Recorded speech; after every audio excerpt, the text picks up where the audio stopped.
Hello everyone, I am Nitin and welcome to our channel knowledge cafe group. जिन लोगों ने अभी तक हमारा चैनल सब्सक्राइब नहीं किया है, do subscribe our channel to enjoy the magic of learning. तो बच्चों, जैसा हमने प्रॉमिस किया था, हम सेकंड पार्ट के साथ आपके लिए आ गए हैं। और इस सेकंड पार्ट में हम क्या डिस्कस करने वाले हैं? हम डिस्कस करने वाले हैं Gauss law and its application. तो Gauss law and its application का मैं एक आपको समरी दूंगा, जिससे आपको एग्जाम में बहुत हेल्प मिलेगी। और गॉस लॉ एंड एप्लीकेशन जिन लोगों ने इससे पहले वाला वीडियो हमारा नहीं देखा है, वो जल्दी देख के आए, ताकि आपको ये वाला पार्ट और अच्छे से समझ में आए। चलिए तो शुरू करते हैं। तो Gauss law and its application समझने से पहले बच्चों हमें समझना पड़ेगा कंटिन्यूअस चार्ज डिस्ट्रीब्यूशन। अच्छा, हम कंटिन्यूअस चार्ज डिस्ट्रीब्यूशन पढ़ क्यों रहे? देखिए, माइक्रोस्कोपिक लेवल पे चार्ज पार्टिकल के बारे में पढ़ रहे थे, वो तो सही है, बट डेली बेसिस पे आप चार्ज पार्टिकल का इफेक्ट उतना नहीं देख पाते। आप किसका इफेक्ट देखते हैं? पूरे चार्ज डिस्ट्रीब्यूशन का। इसीलिए हमें पूरा चार्ज डिस्ट्रीब्यूशन पढ़ना पड़ेगा। और तीन तरह के चार्ज डिस्ट्रीब्यूशन हमें पढ़ने हैं, that is linear, surface and volume charge distribution. तो लीनियर चार्ज डिस्ट्रीब्यूशन को लीनियर चार्ज डेंसिटी भी कहा जाता है। और ये होता क्या है? Lambda is equal to Q by L, यानी कि एक लेंथ पर जो चार्ज डिस्ट्रीब्यूशन है, पर यूनिट लेंथ पर क्या चार्ज डिस्ट्रीब्यूशन है, that is your linear charge density. और इसे हम लैम्डा से डिनोट करते हैं, जैसा आपने देखा है। और अगर कहीं छोटा स्पेस आप कवर कर रहे हैं या छोटा साइज ले रहे हो, तो वहां पे ये dq बाई dl से रिप्रेजेंट आप करोगे। और इसकी यूनिट क्या होगी? Coulomb per metre. सेकेंड है आपका सरफेस चार्ज डिस्ट्रीब्यूशन या सरफेस चार्ज डेंसिटी। तो यानी यहाँ पे आप क्या देख रहे हो? एक पूरे सरफेस में क्या चार्ज डिस्ट्रीब्यूशन है, या कितना चार्ज डिस्ट्रीब्यूशन है पर यूनिट सरफेस पे। तो इसको आप सिग्मा से डिनोट करते हो, और आप क्या लिखते हो? q by s। और s यहाँ क्या है? आपका एरिया है, एंड इसकी यूनिट क्या होगी? Coulomb per metre square. Third जो आप देख रहे हैं, that is volume charge distribution या वॉल्यूम चार्ज डेंसिटी।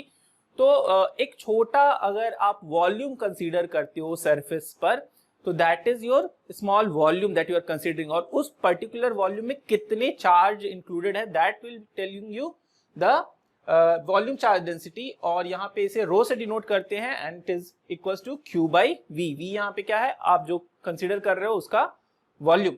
तो इसकी यूनिट क्या हो जाएगी? Coulomb per metre cube. अच्छा, अब सेकंड पॉइंट हमें कवर करना है गॉस लॉ। तो गॉस लॉ क्या है? गॉस लॉ कुछ नहीं है। गॉस लॉ आपका रिलेशनशिप है किसके किसके बीच में? तो दो चीजों के बीच में। किसके? फ्लक्स और चार्ज के बीच में।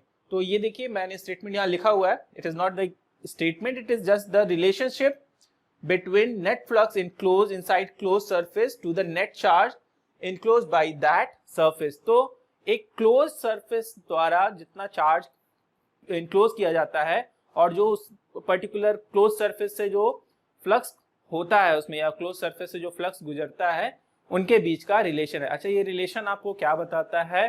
तो ये बताता है कि the total flux enclosed by the closed surface is 1 by epsilon naught times the charge enclosed by that surface। तो उस सरफेस के अंदर जो चार्ज इनक्लोज होगा, उसके 1 by epsilon naught टाइम्स आपका क्या होगा? फ्लक्स होगा। अच्छा, अगर पुराना आपको याद हो थोड़ा सा, तो फ्लक्स क्या होता है?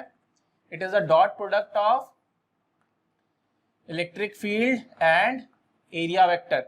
अच्छा, इसको अगर ये छोटा अगर आप सरफेस कंसीडर करोगे, तो आपको क्या लेना पड़ेगा? ई डॉट ds, है ना। और अगर मैं इसको ओपन कर दूं, अच्छा, यहाँ पे जब आप गॉस लॉ पढ़ोगे, तो यहाँ पे इंटीग्रेशन के साइन के साथ आपको क्या रहेगा? एक सर्कल रहेगा। तो वो क्या बताएगा? कि it is an enclose surface, यानी वो पूरी तरीके से बंद है, जैसा आप यहाँ पे देख पा रहे हो। तो ये देखो, जैसे ये आपका बॉटल है, तो ये पूरी तरीके से क्या है? बंद है। अगर मैं इसका कैप ओपन कर दूं, तो it will not remain as a enclose surface, ये आपका ओपन सरफेस हो जाएगा। और अगर मैं इसे क्लोज कर दे रहा हूं, तो ये आपको क्लोज बॉक्स बताएगा। ओके, तो ये होता है इनक्लोज का मतलब जो चारों ओर से बंद हो। तो ऐसी इमेजिनरी सरफेस हम अज्यूम करते हैं जब हम गॉस लॉ का डेरिवेशन कर रहे होते हैं। अच्छा, तो इसको फिर आपको करना है। और ये आपका, अगर आप गॉस लॉ के अकॉर्डिंग देखो, तो ई डॉट ds जो होता है, ये बराबर होता है q बाई एप्सिलॉन नॉट। और एप्सिलॉन नॉट यहाँ पे क्या होती है? आपकी परमिटिविटी ऑफ द स्पेस, ठीक है।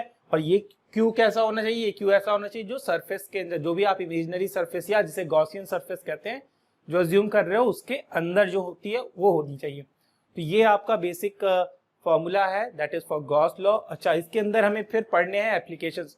तो पहले पढ़ने होते थे 3, अब पढ़ने हैं सिर्फ 2, क्योंकि सीबीएसई ने क्या कर दिया, 1 हटा दिया। तो आपको वो नहीं पढ़ना है, आपको सिर्फ 2 पढ़ने हैं। आपको कौन कौन से पढ़ने हैं, एक पढ़नी है स्ट्रेट वायर की और दूसरी पढ़नी है प्लेन शीट की। अच्छा, ये दोनों कैसे होने चाहिए, चार्ज होने चाहिए, जैसा हमने यहाँ बनाया है। इस शीट में भी आपको पॉजिटिव चार्ज का डिस्ट्रीब्यूशन दिख रहा होगा, इस लाइन में भी स्ट्रेट वायर में भी आपको पॉजिटिव चार्ज का डिस्ट्रीब्यूशन देखने को मिल रहा होगा। अच्छा, एक खास चीज ये इनफाइनाइटली लॉन्ग होने चाहिए या इनफाइनाइट लेंथ के होने चाहिए। ऐसा क्यों, अगर लिमिटेड या फाइनाइट लेंगे तो क्या प्रॉब्लम होगी। तो होता क्या है बेटा, अगर आप इसको छोटा ले लोगे और इसके अराउंड अगर आप गॉसियन सरफेस अज्यूम कर रहे हो, तो इस पर्टिकुलर पॉइंट से क्या होगा, यहाँ पे जो आपका इलेक्ट्रिक फील्ड रहेगा वो जब रेडियली आउटवर्ड होगा तो वो क्या हो जाएगा, वो यूनिफॉर्म नहीं रहेगा। तो वो फिर एक प्रॉब्लम हो जाती है। इसीलिए हम क्या करते हैं, एक इनफाइनाइटली लॉन्ग वायर में हम इसे अज्यूम करते हैं और हम ऐसा मानते हैं कि ये वायर कैसी है, इनफाइनाइटली लॉन्ग है। उसका एक छोटा सा पार्ट कंसिडर करके हम उस पे वहां पे अपना इलेक्ट्रिक फील्ड कैलकुलेट करते हैं। तो बेसिकली गॉस लॉ की मदद से आप क्या कैलकुलेट कर रहे हो, इलेक्ट्रिक फील्ड। ठीक है। अच्छा, लीनियर चार्ज डिस्ट्रीब्यूशन के बीच में, अच्छा इसको जब निकालना होता है तो एक चीज का ध्यान रखिए, जब ई डॉट डी एस है तो यानी ये क्या हो जाएगा, अल्टीमेटली जब ओपन होगा तो E D S cos theta हो जाएगा। थीटा किसके किसके बीच का एंगल रहेगा, एरिया वेक्टर और इलेक्ट्रिक फील्ड का। तो हमें कुछ ऐसा गॉसियन सरफेस अज्यूम करना है। अच्छा, क्लोज सरफेस कहने से मैंने आपको भी कुछ देर पहले बॉटल दिखाया, तो बॉटल आप किसी भी शेप का ले सकते थे, बट जब भी आप गॉसियन सरफेस अज्यूम करोगे तो आप कुछ ऐसा सरफेस अज्यूम करना चाहोगे जिसका कैलकुलेशन आपको आसान हो। ठीक है। और दूसरी चीज, कुछ ऐसा गॉसियन सरफेस अज्यूम करना है कि ई और डीएस के बीच का जो एंगल होगा वो आपका कांस्टेंट रहे। समझ रहे, जैसे ई डॉट डीएस, अगर मैं यहां बात करूं इस पर्टिकुलर वायर की, तो इस पर्टिकुलर वायर में जो आपका इलेक्ट्रिक फील्ड है इन वायर से बाहर की ओर निकलेगा। उसके अलावा अगर मैं इस सरफेस की बात करूं, तो अगर हमारा ये एक सरफेस, छोटा सरफेस में अज्यूम करूं, तो यहाँ एरिया वेक्टर भी क्या रहेगा, इसी एंगल में रहेगा। तो इनके बीच का एंगल क्या हो जाएगा, 0। ठीक है। तो गॉसियन सरफेस अज्यूम करते समय आपको एक तो सिमेट्री का ध्यान रखना है, और दूसरा ऐसा गॉसियन सरफेस अज्यूम कीजिए कि जो इलेक्ट्रिक फील्ड हो वो यूनिफॉर्म रहे।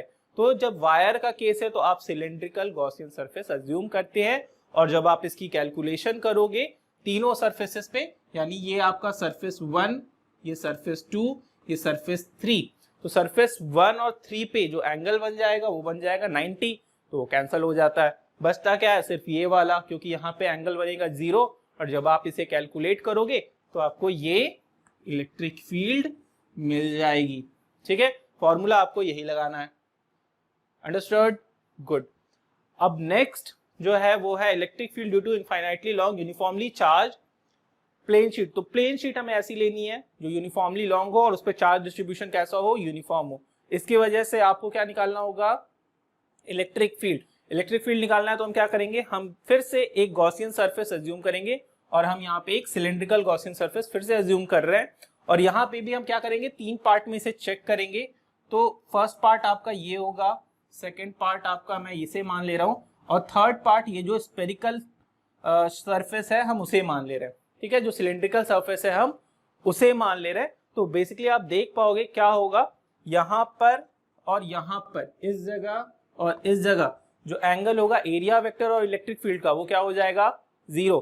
तो इन दोनों को तो आप कंसीडर करोगे, बट यहाँ पर जब आप देखोगे तो इलेक्ट्रिक फील्ड आ रही होगी इस डायरेक्शन में और एरिया वेक्टर रहेगा आपका ऐसा, तो इनके बीच का एंगल बन जाएगा 90, और यहाँ पे कैंसल आउट होकर हो जाएगा 0।